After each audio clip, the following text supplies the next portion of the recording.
Pada pagi yang bahagia ini, senang sekali saya bisa kembali diundang oleh pengurus Cetia Dhamma Sika untuk berbagi Dhamma, termasuk belajar Dhamma, dan juga melakukan berbagai macam kebajikan yang kita bisa lakukan pada hari ini, hari Minggu 15 Agustus 2021. Memulai sharing Dhamma pada pagi hari ini, marilah kita bersama-sama mempersiapkan diri kita untuk mendengarkan Dhamma, untuk belajar Dhamma, dan kita sama-sama terlebih dahulu beranjali. Namo tassa bhagavato arahato sama sambuddhassa. Namo tassa bhagavato arahato sama sambuddhassa. Namo tassa bhagavato arahato sama sambuddhassa. Sabbe satta bhavantu sukhitata. Semoga semua makhluk berbahagia. Sadhu, sadhu, sadhu. Bapak, Ibu, Saudara-saudari, pada pagi hari ini kita semua baru saja melakukan puja bakti, memanjatkan parita suci yang dimulai dengan penghormatan awal melalui nama Karapata, dan kita juga telah melakukan meditasi, dan tiba saatnya sekarang kita mendengarkan uraian Dhamma. Izinkan saya untuk berbagi layar agar penjelasan yang saya sampaikan dapat bisa lebih mudah dicerna dan juga barangkali lebih jelas untuk tersampaikan.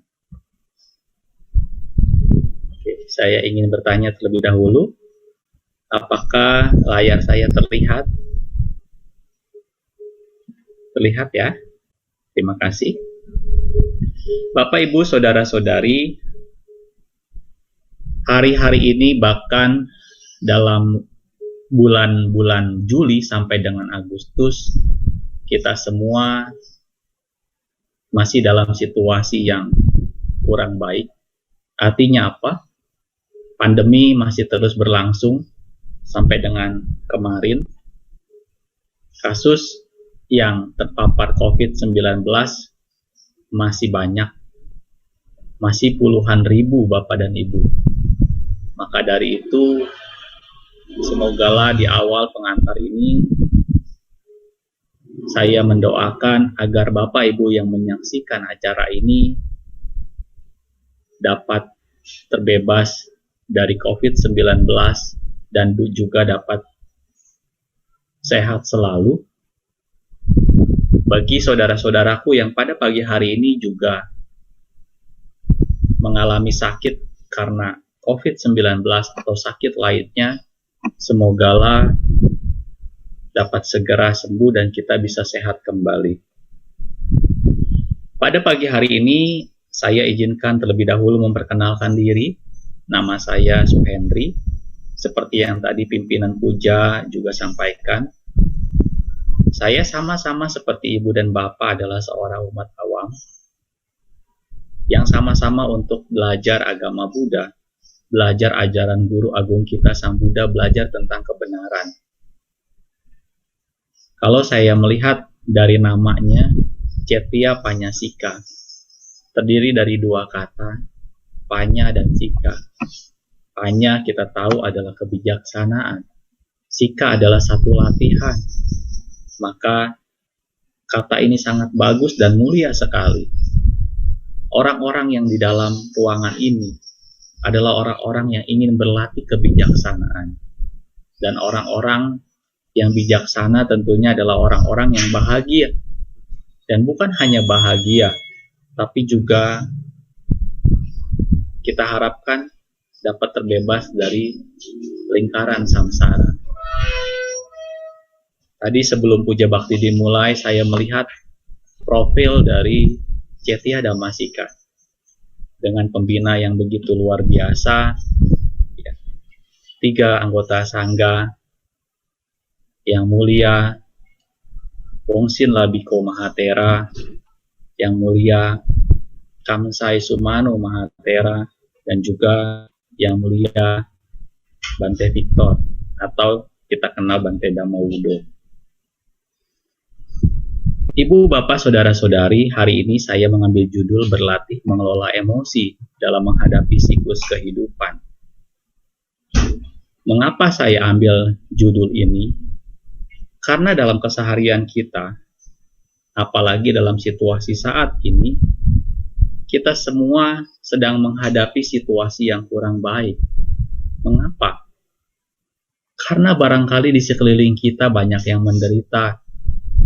Barangkali orang-orang terdekat kita menderita karena terpapar COVID-19. Pada hari ini, marilah kita berlatih mengenai emosi dalam menghadapi siklus kehidupan. Berikutnya, kita akan belajar 1, 2, dan 3 hal dari judul yang saya sampaikan. Ada 3 kata kunci kalau kita belajar mengenai hari ini. Yang pertama adalah kita akan belajar mengenai kata berlatih. Tentu berlatih ini kalau kita gambarkan seperti di layar, seperti seorang anak yang belajar menaiki sepeda. Anak kecil ini harus berlatih, bukan hanya 1 kali, tapi juga berkali-kali. Supaya apa? Supaya ia bisa mahir, bisa terlatih, dan bisa terampil menggunakan sepeda dengan baik. Sama seperti diri ini. Diri kita semua. Kita semua dalam hidup terus berlatih. Tentu berlatih adalah hal penting dalam kehidupan kita. Apa yang diharapkan dari latihan? Adalah kemampuan. Kalau orang yang suka berlatih, maka orang itu mampu. Saya pernah mengibaratkan, ada seseorang yang tidak pernah mengangkat beban, misalnya 50 kilo, tiba-tiba diminta mengangkat 50 kilo, barangkali sulit.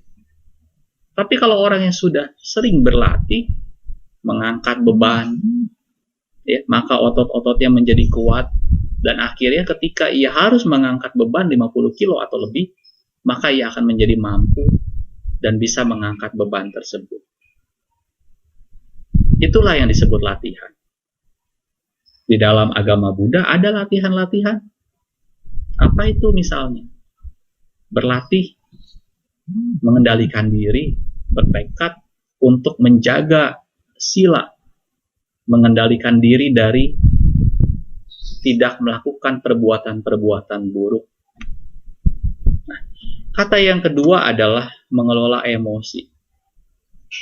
Mengelola emosi adalah bagian dari latihan. Dan mengelola emosi itu adalah latihan bukan untuk keluar, tapi latihan ke dalam diri kita. Ibu, Bapak, Saudara-saudari, kita sebagai manusia tentu dalam kehidupan ini mempunyai emosi. Kalau orang sudah tidak punya emosi, ya, itu adalah orang yang diragukan. Kenapa orang yang diragukan? Karena setiap tindakan yang dia lakukan, pasti di dalamnya ada unsur penggeraknya disebut dengan emosi. Nah, nanti kita akan belajar apa itu emosi. Dan yang ketiga adalah siklus kehidupan. Siklus kehidupan ini adalah siklus yang memang setiap makhluk, bahkan kalau kita spesifikkan lagi, setiap manusia pasti akan mengalami. Seperti apa? Seperti berikut ini. Mari kita lihat. Setiap manusia mengalami perubahan. Mulai dari lahir, ya, seorang bayi dilahirkan di dunia. Sebuah tanda kehidupan berlangsung. Ketika ia menjadi seorang bayi, lahir di dunia, maka ia dirawat dengan sukacita, dengan penuh kasih sayang, dan bisa bertumbuh menjadi seorang balita, seorang anak kecil, seorang remaja, bahkan menjadi dewasa, dan pada akhirnya ia menikah dan menjadi tua. Ini adalah siklus yang umum yang kita bisa lihat dalam kemasyarakatan kita. Ibu, bapak, saudara-saudari, setiap kelahiran pasti ada pasangannya. Ya, betul. Pasangannya adalah kematian. Walaupun kita tidak bisa tahu pasti apakah kita akan berpindah alam dalam usia yang sangat panjang atau bahkan tidak panjang. Tapi setiap kita dilahirkan, pasti kita akan mengalami yang namanya kematian. Ibu, bapak, saudara-saudari, disinilah sebagai refleksi kita. Apakah pada setiap momen, pada setiap waktu yang kita lakukan, di mana waktu itu terus mengalami perubahan, kondisi fisik kita juga mengalami perubahan, apakah batin kita juga mengalami perubahan ke arah yang lebih baik? Apakah kita sudah mengisi hari-hari kita dengan kebajikan? Nah, ibu, bapak, saudara-saudari sedama, terdapat 8 kondisi dunia yang selalu hadir di dalam kehidupan kita. Apa saja 8 kondisi dunia itu? Yang pertama dan yang kedua adalah untung dan rugi. Kadang kalau kita menyaksikan di masyarakat, kebanyakan orang maunya untung, ibu dan bapak, tidak mau rugi. Ya, tapi rugi ini pun harus diterima. Harus diterima. Kenapa? Karena memang keberuntungan dan kerugian itu datang silih berganti dalam kehidupan kita. Andai kata ada orang sudah berusaha susah payah mengumpulkan misalnya materi, sudah berusaha baik, tapi masih mengalami kerugian. Contohnya apa? Ada seorang yang berusaha keras, ya, mengumpulkan rupiah demi rupiah, bekerja keras, sampai akhirnya ia mengambil pilihan untuk melakukan usaha sendiri, membuka toko. Ketika tokonya sudah besar, pada suatu malam, ya, toko itu terbakar. Ibu, bapak, saudara-saudari, untung dan rugi itu datang silih berganti. Nah, karena datang silih berganti, maka itu ada emosi di dalam. Yang ketiga dan yang keempat adalah terkenal, dan yang keempat adalah terlupakan. Sebagai seorang manusia, tentu kita berhubungan dengan orang lain. Ada orang yang terkenal karena kebajikannya, tenar, karena apa yang dilakukannya memberikan dampak. Tapi ada juga orang yang terkenal karena keburukannya.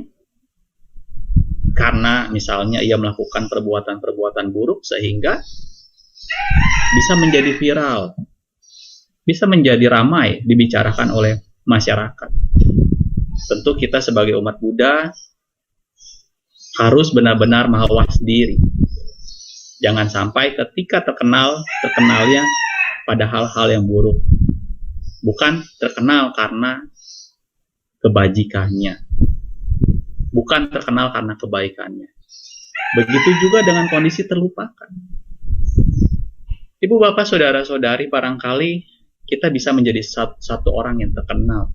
Tapi suatu hari kita juga mungkin akan dilupakan sama orang. Ya. Nah, ketika terlupakan, tentu banyak emosi-emosi yang muncul. Barangkali emosi sedih, emosi merasa dilupakan, menjadi korban, dan lain sebagainya. Hati-hati. Kadang orang ketika terlupakan, orang akan merasa rendah diri.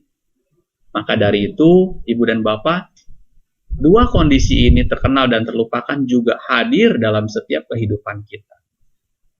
Ya, orang bilang kalau misalnya kita banyak materi, banyak orang mengenal kita. Tapi ketika kita susah, orang melupakan kita. Kondisi berikutnya adalah Yang kelima dan yang keenam adalah pujian dan juga hinaan.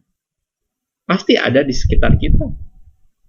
Tatkala kita suka dipuji orang, dan kita senang barangkali dipuji orang, tapi kadang-kadang kita juga suka dihina orang. Dua hal ini juga dua hal kondisi yang memang ada di dalam kehidupan kita. Tentu kalau misalnya dipuji, muncul emosi-emosi. Begitu juga dengan dihina. Hati-hati ibu dan bapak ketika ibu bapak dipuji orang. Jangan-jangan bisa muncul kesombongannya. Ya, jangan-jangan bisa bertambah keserakahannya sehingga kita jauh dari kebijaksanaan. Begitu juga dengan hinaan. Ketika kita dihina orang, ketika diri ini dihina orang, bisa jadi emosi kemarahan, emosi benci, emosi dendam ada dalam batin kita. Hati-hati ibu dan bapak. Nah, kondisi yang ketujuh dan yang kedelapan adalah suka dan duka. Kondisi suka dan duka ini juga datang silih berganti dalam kehidupan kita. Ya, suka sering diidentikan dengan kebahagiaan, duka sering diidentikan dengan satu kemalangan. Orang maunya bahagia, orang maunya senang, tidak mau yang namanya tertimpa musibah atau mengalami kemalangan. Nah, ibu bapak saudara-saudari yang berbahagia, ini sebagai cermin bahwa 8 kondisi dunia ini hadir dalam kehidupan kita dan kita harus punya batin yang seimbang. Kenapa? Karena ketika 8 hal ini muncul, ini bisa jadi musibah dalam kehidupan kita. Tapi bisa juga jadi berkah dalam kehidupan kita ketika kita bisa memaknainya dengan kebijaksanaan. Gunakanlah kacamata kebijaksanaan untuk melihat, menerima 8 kondisi dunia ini. Biasanya ibu dan bapak, biasanya masalah bila titik-titik. Masalah bila apa? Bila dalam kehidupan kita ini rugi terus, jadi orang yang terlupakan, suka dihina orang dan mengalami kedukaan yang begitu luar biasa. Itu masalah. Tapi bagi sebagian orang, mau untung, mau rugi, mau terkenal, terlupakan, mau suka dipuji, mau dihina, punya bisa ada datang kebahagiaan, ada datang musibah. Kalau batinnya seimbang, bisa menerima bahwa setiap kehidupan itu memang anicca. Setiap kehidupan itu adalah kondisi-kondisi yang bisa berubah dan selalu tidak pasti, maka orang tersebut bisa terbebas dari yang namanya kondisi-kondisi dunia ini. Nah, sulit Romo, betul memang sulit. Ya, kalau bicara barangkali mudah. Ya, apalagi misalnya ketika kita untung. Wah, kalau untung mah saya nggak bakalan marah, gitu kan? Tapi kalau rugi, apakah ibu dan bapak bisa menerima ketika kerugian itu datang? Ketika dihina, apakah ibu bapak punya batin yang cukup seimbang supaya apa? Supaya bisa menerima baik pujian dan hinaan secara seimbang. Maka dari itu, saya mengkaitkan 8 kondisi dunia ini dengan bagaimana cara kita bisa mengelola emosi dengan baik, sehingga siklus kehidupan ini bisa kita lalui dengan satu langkah, satu step yang lebih bijak. Nah, pada pagi hari ini juga saya akan sedikit menyampaikan tentang lingkaran samsara. Ternyata kalau siklus kehidupan itu bukan hanya dari lahir sampai dengan meninggal, tetapi kalau kita belajar lebih dalam lagi ajaran Buddha, seseorang yang belum terbebas dari loba, dosa, dan moha tentu masih berputar-putar dalam lingkaran samsara. Dalam waktu yang lalu, Bapak dan Ibu, saya mendengar cerita dari Bante Dhammawudo tentang neraka. Ya, bagi Bapak Ibu yang menyaksikan acara ini, saya rekomendasikan untuk menyaksikan YouTube dari Bante Dhammawudo bercerita tentang neraka. Betapa neraka itu banyak sekali jumlahnya dan mengerikan sekali. Nah, Mengapa bisa demikian? Karena kita masih berputar-putar dalam lingkaran samsara dan kita masih memuat batin kita dengan yang namanya keserakahan, loba, dengan ketidaksukaan, dosa, dan dengan kebodohan batin, moha. Kalau kita dalam kehidupan ini masih punya loba, dosa, dan moha, kita masih terus berputar-putar dalam lingkaran samsara. Dan yang mengerikan adalah ketika kita berputar-putar dalam lingkaran samsara pada arus menuju ke bawah. Apa itu arus menuju ke bawah? Arus menuju kepada alam-alam yang menyedihkan. Maka dari itu Ibu dan Bapak, sengaja saya tampilkan ini supaya kita punya perhatian. Mau sampai kapan kita terus berada dalam lingkaran samsara? Ya. Kebahagiaan di dunia sementara, Ibu dan Bapak. Sementara. Jasmani yang hari ini kita miliki selalu berubah. Harta yang kita miliki pasti mengalami perubahan dan kita tidak bawa mati. Maka dari itu penting sekali belajar dharma. Supaya apa? Supaya kita terbebas dari lingkaran samsara. Nah, berikutnya Ibu dan Bapak, kita akan belajar tentang yang namanya emosi.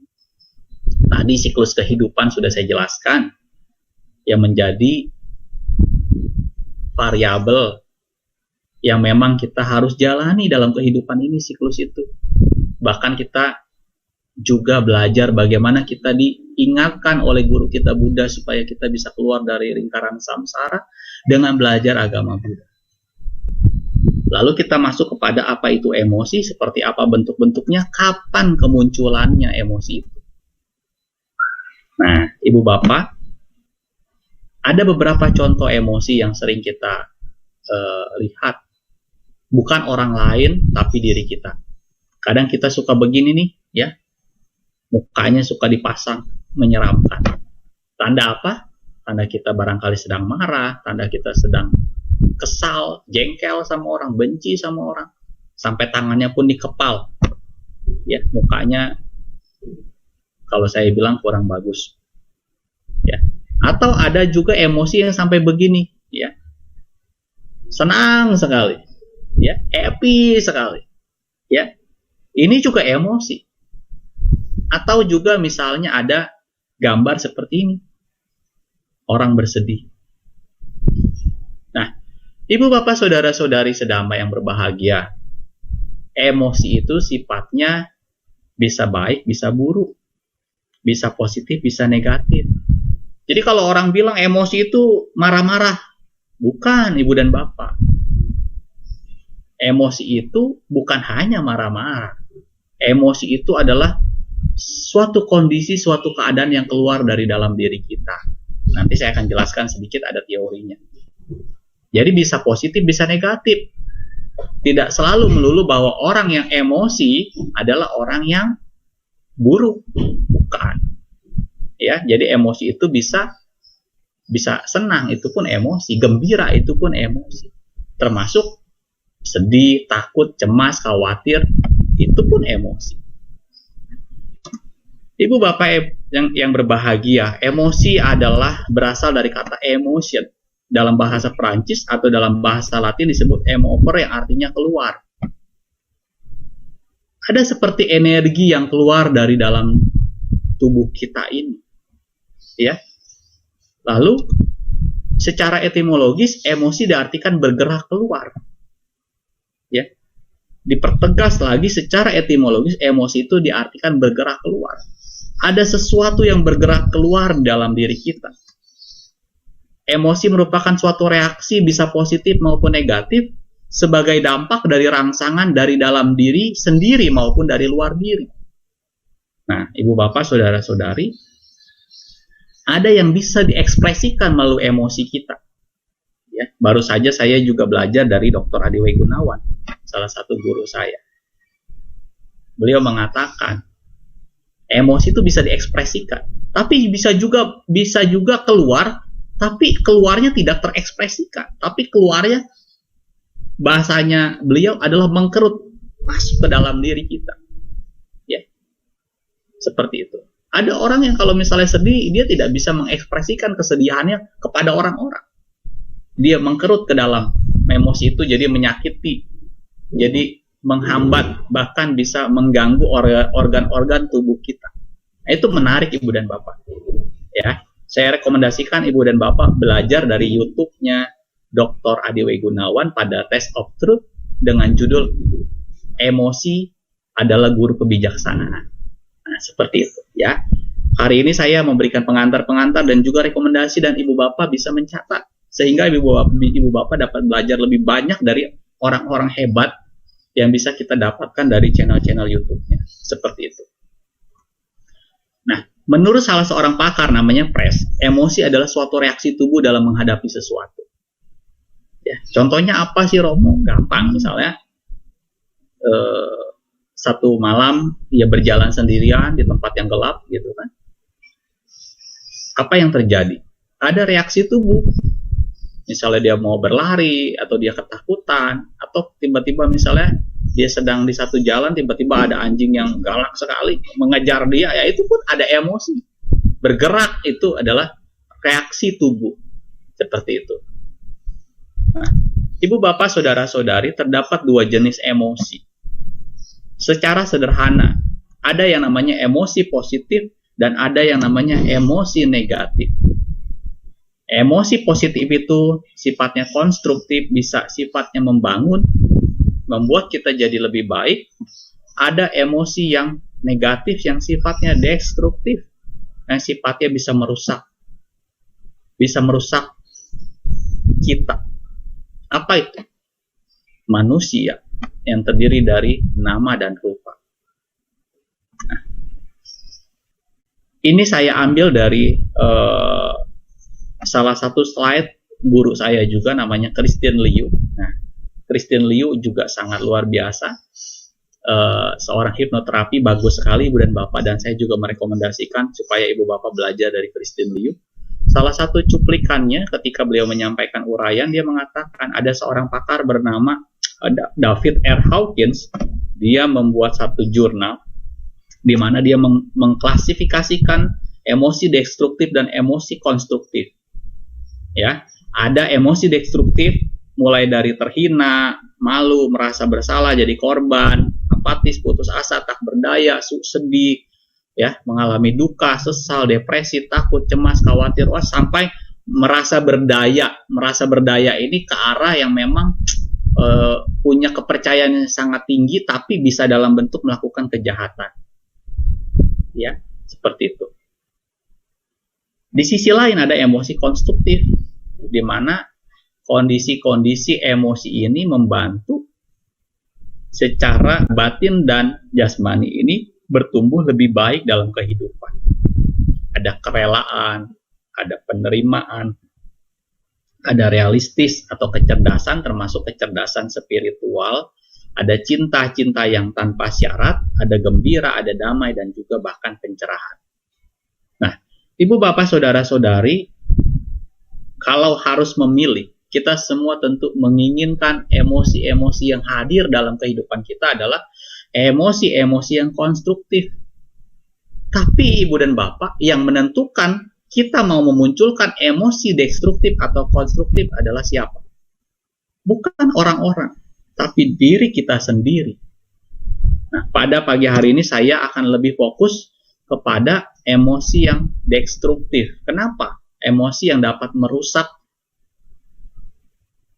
batin dan jasmani kita. Nah, ada satu catatan bahwa dikatakan emosi itu punya skala. Emosi itu memiliki skala. Kalau orang sedih, dia dari 1 sampai 10 skalanya misalnya berapa? Orang marah dari 1 sampai 10 skalanya berapa? Ya, semakin skalanya tinggi, maka semakin berbahaya kalau emosi itu destruktif. Tapi kalau misalnya skalanya adalah di domain emosi konstruktif, maka skalanya itu semakin baik. Ya, contoh pencerahan itu dikatakan di sini skalanya 700 sampai 1000. Ya, luar biasa. Berikutnya adalah seperti yang saya sampaikan tadi, bahwa ada emosi destruktif. Kalau saya kelompokkan ini menjadi dua besar. Yang pertama adalah kolom yang dalamnya disertai dengan kesadaran yang tidak baik. Kenapa saya bilang kesadaran yang tidak baik? Nanti kita akan belajar satu hal yang lebih dalam lagi, namanya cita. Ya, lihat Ibu dan Bapak. Ya, dalam emosi destruktif ada kotak benci, dendam, takut, cemas, sedih. Ini ada provokatornya. Siapa itu provokatornya? Provokatornya adalah dosa mula cita. Dosa, kebencian, ketidaksukaan yang menjadi provokator dalam emosi-emosi yang tidak baik ini. Begitu juga dengan bangga, dengan serakah. Ada provokatornya. Siapa itu? Loba, keserakahan. Ya. Keserakahan menjadi provokator dari seseorang punya emosi bangga dan juga serakah. Hati-hati Ibu dan Bapak. Kotak yang pertama maupun kotak yang kedua sama-sama berbahaya. Ya, mau dia pakai baju kuning, maaf kata ya, mau dia misalnya seorang yang kita anggap sekilas, ya, sekilas adalah orang yang bijaksana, namun kita masih sukar melihat apakah orang ini adalah orang-orang yang memang sedang benar-benar berjuang untuk mengikis kotak yang pertama dan kotak yang kedua. Nah, kita sama-sama belajar. Ibu dan Bapak dengan saya sama-sama belajar, diingatkan pada pagi hari ini, belajar supaya kita bisa mengetahui emosi-emosi destruktif, sehingga kita bisa tahu kalau emosi-emosi ini muncul dampaknya apa. Ya, dampaknya apa? Berikutnya Ibu dan Bapak, kita akan belajar tentang kemunculan emosi. Ya, kalau kita belajar agama Buddha, bukan hanya ada 5 indriya, tapi ada 6 indriya. Disebut salayatana. Kalau dalam Paticca Samuppada, ya, kita kenal salayatana ini ada kontak. Ya. 6 pintu indriya ini akan melakukan kontak. Setelah kontak, apa yang terjadi? Muncul perasaan. Setelah muncul perasaan, bisa 3 yang muncul. Bisa senang, bisa netral, bisa tak senang. Nah, kalau senang, maka akan dikejar. Setelah dikejar, akan diapain tuh? Akan terus digenggam, dilekati. Kelekatan itu, keinginan untuk terus-menerus, itulah yang disebut dengan keserakahan. Maka itu, hati-hati Ibu dan Bapak tentang yang namanya keserakahan. Karena perasaan serakah itu sesungguhnya menjadikan hidup kita terus-menerus dalam lingkaran samsara. Lalu apa yang terjadi kalau misalnya tak senang? Biasanya mau disingkirkan. Setelah mau disingkirkan, ya tentu bisa muncul kebencian.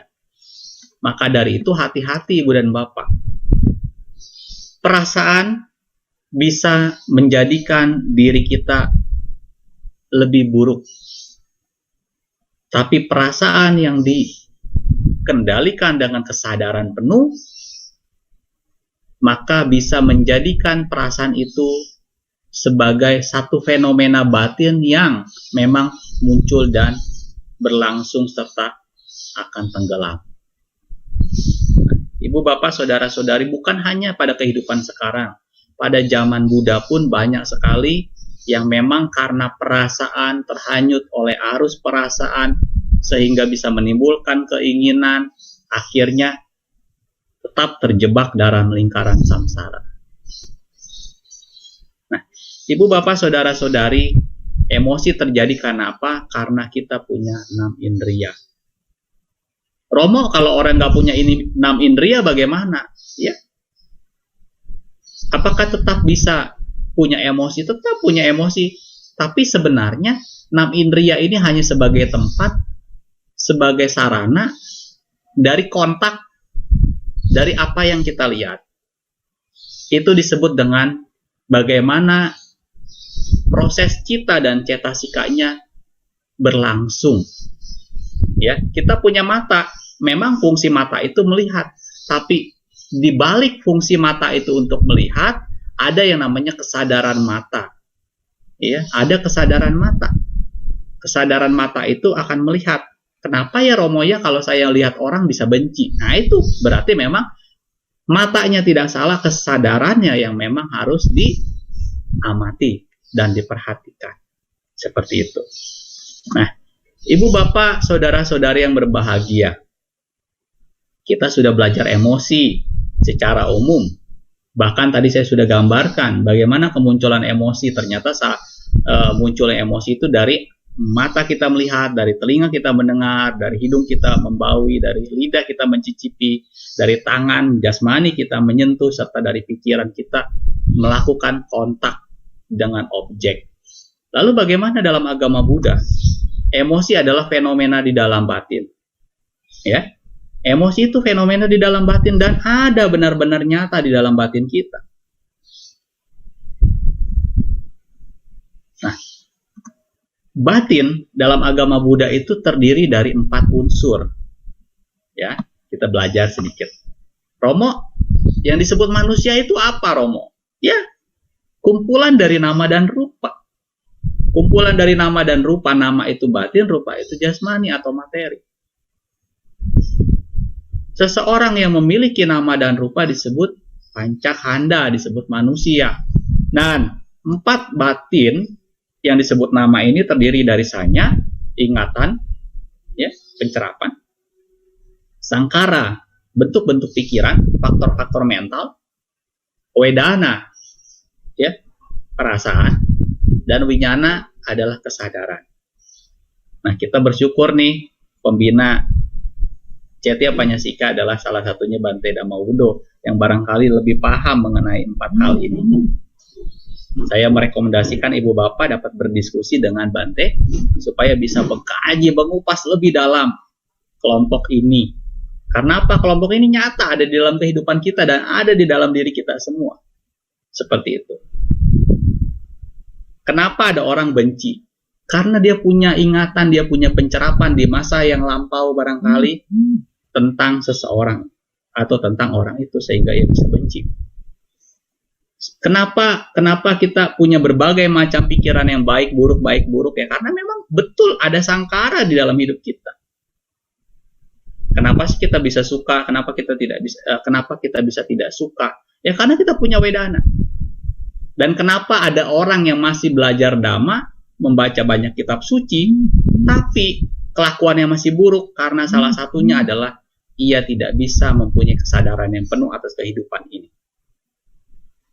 Ya, kadang-kadang kan suka muncul dalam pertanyaan, Romo, kenapa orang belajar Dhamma tidak menjamin orang itu bisa jadi suci? Ya karena barangkali ia tidak praktek Dhamma. Andai kata dia tidak praktek Dhamma, ya salah satu kondisinya adalah karena ia kurang kesadaran atau winyana dalam kehidupannya. Seperti itu. Batin yang memancar keluar akan terwujud dalam bentuk ucapan dan tindakan jasmani.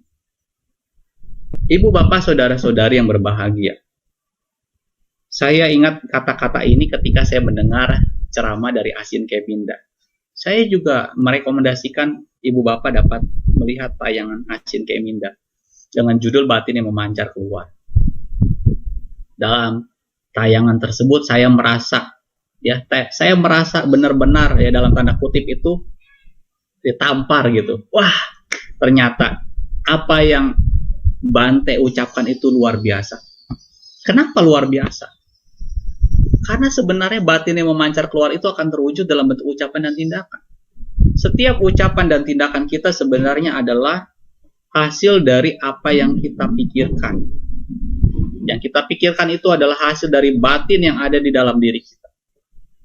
Maka orang yang batinnya seimbang, orang yang batinnya tenang, bukan memancarkan ucapan dan tindakan jasmaninya yang buruk, tapi ia bisa mengelola batinnya dengan baik.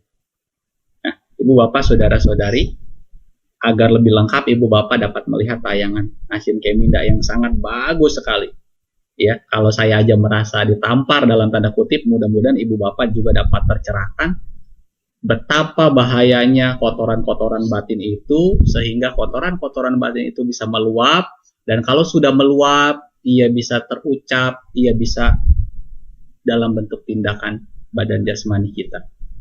Nah, apakah ada kaitannya emosi dalam agama Buddha dengan tiga hal ini? Yang pertama adalah cita, yang kedua adalah cetasika, dan yang ketiga tentu adalah rupa. Betul ibu dan bapak. Kalau ibu bapak mau belajar lebih banyak, ternyata emosi dalam agama Buddha itu sangat erat kaitannya dengan yang namanya tiga hal ini. Cita, cetasika, dan juga rupa. Saya bersyukur, kita semua barangkali juga bersyukur, ya, punya guru-guru yang bisa mengajarkan kita tentang nilai-nilai, bukan hanya kebajikan, tapi juga nilai-nilai yang membawa pada pencerahan kehidupan. Belajar agama Buddha, belajar tentang memahami diri. Maka dari itu ibu dan bapak, karena ini bagus sekali, maka saya akan tampilkan sedikit tentang cita, cetasika, dan rupa ini sedikit saja. Nah, apa itu cita, apa itu cetasika, dan apa itu rupa? Kalau kita belajar agama Buddha, khususnya Abhidhamma Sanggaha, ternyata emosi-emosi yang negatif itu ada terkandung di dalam cetasika dan juga bersekutu dengan yang namanya cita. Cita adalah kesadaran, kondisi atau keadaan mengetahui objek. Ketika ia sudah berasosiasi dengan cetasika atau faktor-faktor batin yang berjumlah 52, maka itulah kesadaran yang berasosiasi dengan cetasika yang membuat kontak menjadi perasaan yang kurang baik, kontak menjadi perasaan yang tidak sehat secara mental dalam kehidupan kita. Contoh misalnya, kita bisa lihat di sini ada docatuka 4. Docatuka 4 itu isinya ada benci, iri, cemburu, kikir, khawatir. Ini adalah emosi ibu dan bapak. Emosi benci itu ketika seseorang kuat sekali merekam kebencian itu, maka sebenarnya kita semua dalam proses cetasikanya sudah buruk. Dan pasti, ya, pasti saya jamin, ketika cetasika docatuka ini muncul, temennya cetasikanya adalah dosa mula cita. Ya, jadi pasangannya begitu. Nah, yang atas ini adalah kolom atau kotak cita. Cita itu ada 89, 121. Tapi Romo, banyak sekali ya? Iya. Nah, saya mengambil yang bagian aku salah cita 12. Aku salah cita 12 itu terdiri dari loba mula 8, dosa mula cita 2, dan moha mula cita 2. Jadi kalau misalnya muncul docatuka, salah satunya misalnya benci, pasti berasosiasi dengan yang namanya dosa mula cita 2. Muncul bersama-sama dengan cita dosa mula cita. Begitu juga dengan lotika 3, serakah, ya, punya kekeliruan, sombong. Itu di mana Romo? Bisa jadi munculnya di sini, di serakah. Biru ketemu biru panahnya. Ya, jadi guru Buddha luar biasa mengajarkan tentang cita dan cetasika ini begitu detail. Kalau kita mau belajar lebih dalam, luar biasa. Ini harus kita ketahui ibu dan bapak, bagi ibu dan bapak yang memang benar-benar ingin memahami diri. Romo, segitu jelaskah pikiran? Segitu jelaskah proses cita dan cetasika setiap orang? Iya, ibu dan bapak. Maka dari itu, ketika seseorang mempunyai keserakahan, kekeliruan, kesombongan, bisa jadi di dalamnya dia ada keserakahan. Ya. Serakah temennya, ya loba mula cita 8. Begitu juga dengan mocatuka 4. Ada kebodohan, ada tak punya rasa malu, tak punya rasa takut, ya.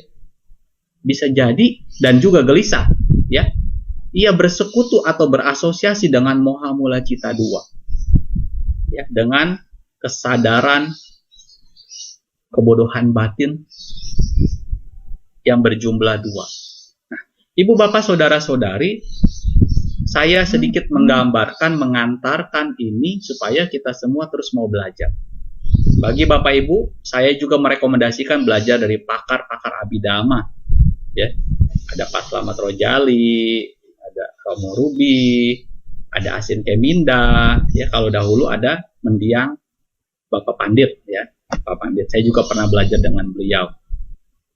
Banyak sekali sekarang guru-guru abidama yang bisa kita belajar darinya dan kita bisa dapat pencerahan darinya. Salah satunya adalah tentang bagaimana proses cita dan cetasika ini berlangsung dan bersekutu. Ya, ada yang sifatnya pendekatannya sanggaha, ada yang pendekatannya sampayoga, seperti itu. Nah, emosi ada objeknya, ya. Emosi ada objeknya. Ketika seseorang emosi, pasti dia ada objeknya. Dan juga emosi ada sebabnya. Ibu bapak saudara-saudari, kalau kita melihat kembali ke belakang, guru Buddha mengajarkan 4 kebenaran mulia. Ya, adanya duka, ada sebabnya duka, ada lenyapnya duka, dan ada jalan menuju lenyapnya duka. Begitu juga dengan emosi. Bagaimana cara kita mengelola emosi? Bagaimana cara kita berlatih mengelola emosi dalam agama Buddha? Kita harus tahu dulu yang pertama adalah sumber emosi itu. Ya, kita harus tahu dulu sumber emosi itu dari mana. Apakah dari luar? Apakah memang dari dalam diri kita? Kalau dari dalam diri kita, kita coba introspeksi. Kenapa ya saya marah? Kenapa ya saya benci? Kenapa ya saya takut? Kenapa ya saya gelisah? Kenapa ya saya khawatir? Kita harus benar-benar dapatkan sumber yang jelas kenapa emosi itu bisa muncul. Ya, yang paling mudah adalah misalnya begini. Ibu bapak punya pasangan, tiba-tiba ibu bapak melihat pasangannya itu melakukan kesalahan. Terus kita marah nih. Tapi marah itu belum terekspresikan, belum dalam bentuk ucapan dan tindakan. Kalau ibu bapak sudah mengetahui ibu bapak marah tapi masih di dalam perasaan, berarti ibu bapak sudah naik kelas. Kenapa? Ibu bapak sudah mulai bisa mengamati munculnya perasaan tidak baik. Ya, begitu ibu bapak. Itu yang sederhana. Atau ibu bapak lihat misalnya kanan kiri sudah pada masuk rumah sakit, terpapar COVID-19, terus ibu bapak merasa khawatir. Nah, kekhawatiran itu coba ibu bapak analisa. Kenapa ya? Sumbernya dari mana ya? Oh, karena kita melihat, kita mendengar. Kita harus pasang filter, harus pasang saringan kebijaksanaan.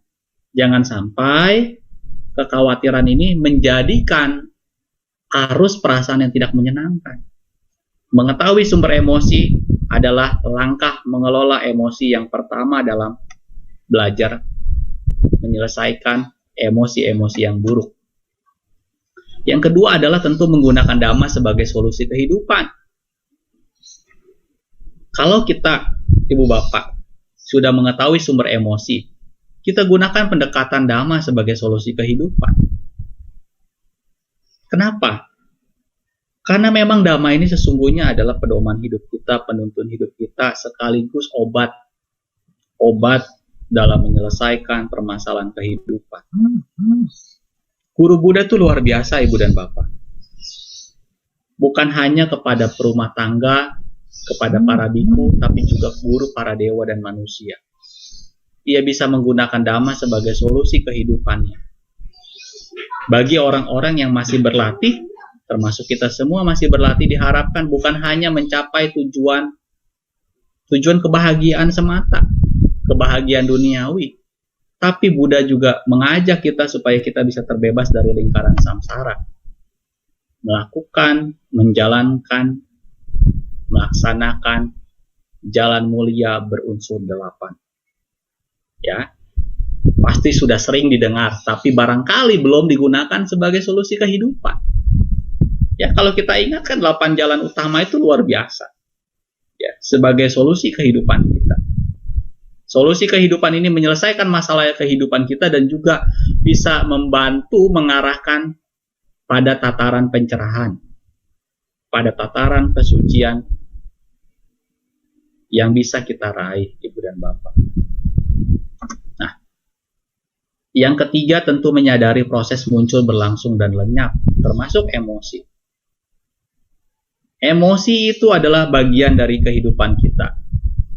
Emosi bisa menjadi provokator atas apa yang kita lakukan dalam kehidupan kita. Tapi emosi juga bagian dari anicca. Ia akan muncul, kemudian berlangsung, dan juga lenyap. Contoh, emosi negatif misalnya marah. Kalau muncul marah, kita lihat, oh marah ini muncul. Oh marah ini berlangsung, dan marah juga bisa lenyap. Ibu bapak akan cukup tenang kalau ibu bapak bisa memahami proses anicca. Tidak terkaget-kaget ketika perubahan itu datang kepada diri kita. Belum lama saya menonton tayangan dari YouTube Bapak Ahmad Zairin Ramli. Bagus sekali, salah satu sahabat saya juga dan juga salah satu guru saya juga. Dengan judul Apakah Tiada Duka di Antara Kita. Oh, luar biasa. Saya rekomendasikan ibu bapak bisa melihatnya dengan judul Tiada Duka di Antara Kita, dengan pembicara Ahmad Zairin Ramli, ya, seorang Buddhis yang tekun belajar. Beliau memahami banyak sekali tentang sutta, dan salah satunya beliau membahas tentang yang namanya dukkha. Nah, menyadari proses berlangsung, muncul, berlangsung, lenyap atau anicca adalah bagian dari proses kita berlatih mengelola emosi. Ngapain kita marah-marah kalau misalnya kita tahu proses anicca ini? Ya, ngapain kita marah lama-lama? Ya, ngapain? Ya, dan kalau kita dalam kesedihan, kalau kita dalam ketakutan, kita menyadari deh bahwa ketakutan, kesedihan itu adalah bagian dari proses anicca juga. Ia akan muncul, berlangsung, dan lenyap. Cuman bagaimana kita bisa melihatnya dengan kacamata Dhamma dan tidak terlarut-larut dalam satu kondisi yang memang tidak menyenangkan dalam kehidupan kita. Yang keempat tentu mengembangkan kesadaran. Mengembangkan kesadaran ini sangat penting sekali, Ibu dan Bapak. Kenapa? Orang yang bisa mengembangkan kesadaran, maka ia bisa berlatih mengelola emosi dalam agama Buddha. Kenapa ada orang yang masih suka emosi-emosi negatif yang muncul? Karena bisa jadi karena ia kurang mengembangkan kesadaran. Kembangkanlah kesadaran, berlatihlah meditasi dengan pengertian yang benar, dengan pandangan yang benar, dengan guru yang benar, dengan guru yang memang bisa mengarahkan pada kemajuan spiritual batin kita. Itulah 4M, berlatih mengelola emosi dalam agama Buddha. Ibu, bapak, saudara-saudari, ada kutipan dari Lekha Sutta. Para biku, ada 3 jenis orang ini terdapat di dunia. Apakah 3 orang ini? Orang yang seperti garis yang digoreskan di batu, orang yang seperti garis yang digoreskan di tanah, dan orang yang seperti garis yang digoreskan di air. Seperti halnya garis yang digoreskan di air, yang dengan cepat lenyap dan tidak bertahan lama. Demikian pula, seseorang bahkan ketika orang lain berbicara kasar dan tajam, dengan cara yang tidak menyenangkan, ia akan tetap bersahabat, bergaul, dan menyapanya. Ini disebut orang yang seperti garis yang digoreskan di air. Nah, ini petikan dari Lekha Sutta Anguttara Nikaya. Dari petikan ini kita belajar, ketika kita punya emosi-emosi yang negatif, sebisa mungkin kita jangan sampai ekspresikan dalam bentuk-bentuk perbuatan yang tidak baik. Andai kata kita belum mampu pada tahap itu, kita berusaha jangan sampai kita seperti orang yang menggariskan sesuatu di batu, di tanah. Berusahalah gariskan seperti orang yang menggariskan sesuatu itu di air. Ia akan cepat lenyap dan tidak bertahan lama. Sehingga orang tersebut menjadi orang yang lebih mudah bahagia karena kebahagiaan itu adalah bagian dari emosi yang positif. Para bijaksana terkendali perbuatan, ucapan, dan pikirannya. Sesungguhnya mereka itu benar-benar telah dapat menguasai diri. Nah, Ibu Bapak, Saudara-saudari, selain berlatih mengelola emosi, saya juga mengajak Ibu Bapak tetap bisa menjaga protokol kesehatan. Ya, menjaga protokol kesehatan sangat penting juga. Supaya apa? Selain kita bisa mengelola emosi kita juga bisa menjaga diri. Dengan menjaga diri berarti kita juga mampu dan bisa berusaha menjaga orang lain. Memakai masker, mencuci tangan, menjaga jarak, menjauhi kerumunan, membatasi mobilitas dan interaksi, dan jangan lupa melakukan vaksin. Melakukan vaksin merupakan salah satu upaya pemutusan mata rantai COVID-19. Itulah yang saya sampaikan. Semoga kita semua berbahagia, semoga semua makhluk berbahagia. Sadu, sadu, sadu. Terima kasih. Selamat siang. Namo Buddhaya.